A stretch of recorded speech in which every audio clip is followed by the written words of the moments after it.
Daenerys Targaryen is known by many titles, and on the latest episode of Game of Thrones, she gained another one, a name she insisted she would never take on as long as she could help it. Here's how the twist went down and what it all means. Daenerys admits she has only known fear in Westeros, not the love that her nephew, boyfriend, and potentially rival claimant to the Iron Throne Jon Snow has come to receive.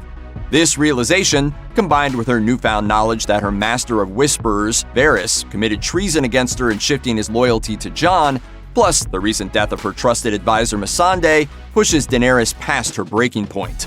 The Mother of Dragons dives headfirst into the madness that her father, the so-called Mad King, suffered when he sat on the Iron Throne amidst Robert's rebellion. In Episode 5, Dany became the Mad Queen, destroying King's Landing and killing thousands of innocent men, women, and children on her mission to unseat Cersei Lannister and take the Iron Throne herself. The Iron Throne. Perhaps you should try wanting something else. Dany time and again has stated that she's not a carbon copy of her father and she wouldn't make the same mistakes he did. I am not here to be Queen of the Ashes. But that's exactly what wound up happening during this latest episode, in a moment many viewers felt was a wild twist. However, in the eyes of Game of Thrones showrunners, Daenerys going mad wasn't exactly a big shock. David Benioff and Dan Weiss explained during the show's Inside the Episode featurette that Thrones had long foreshadowed Dany spiraling into instability, and that there are plenty of clues sprinkled throughout past seasons that signaled this dark turn would happen eventually. One such clue is the death of Daenerys' brother Viserys back in Season 1. Dany didn't second-guess her decision to have Khal Drogo pour molten gold over Viserys' head, and refused to look away when the deed was carried out, wanting to watch him suffer through the pain. He was no dragon. Fire cannot kill a dragon. Daenerys has a history of killing or ordering others to kill on her behalf, and exhibiting no signs of hesitancy or remorse. She burnt a witch alive and almost relished in her cries. She sentenced people to die in a vault and didn't think twice. Daenerys also burnt a slave owner alive and was thrilled to do it. She gave a chilling speech about how she deserved to rule just before she burnt a horde of Dothraki warlords to death. And who could forget her ruthless flaming of Samwell Tarly's brother and father, plus her execution of Varys that came at the top of this very episode.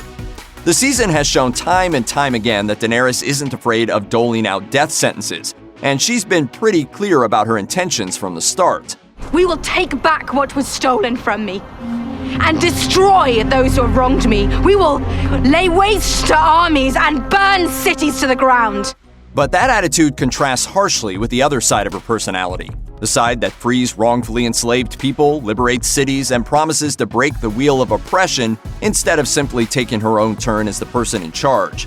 Dany turning into the person she said she would never become, the woman who strikes fear in the hearts of the Westerosi people, the Queen of the Ashes, the spitting image of her father, was shocking to behold, even if there were some breadcrumbs leading up to the snapping point.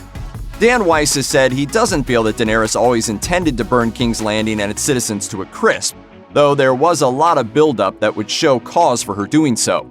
Rather, Weiss noted that Dany decided to take that course of action the moment she arrived in the capital city.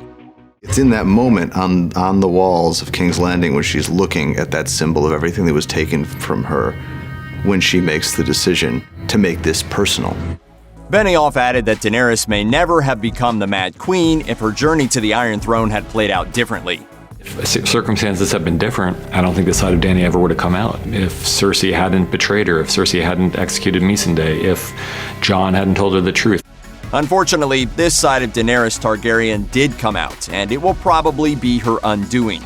It's tough to imagine the people of Westeros rallying behind Daenerys after she needlessly murdered thousands of people via dragonfire and decimated the capital.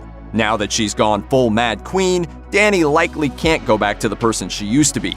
Her dream to sit on the Iron Throne may never come true, despite her greatest enemy Cersei dying in the chaos of the siege and Jon constantly saying he will always support Dany. It will be an intense fight to the finish during the final episode of Game of Thrones. As Daenerys actress Emilia Clarke told The Hollywood Reporter, "It's the car crash of every emotion you can possibly imagine. It's like a nuclear bomb." Check out one of our newest videos right here, plus even more Looper videos about Game of Thrones are coming soon. Subscribe to our YouTube channel and hit the bell so you don't miss a single one.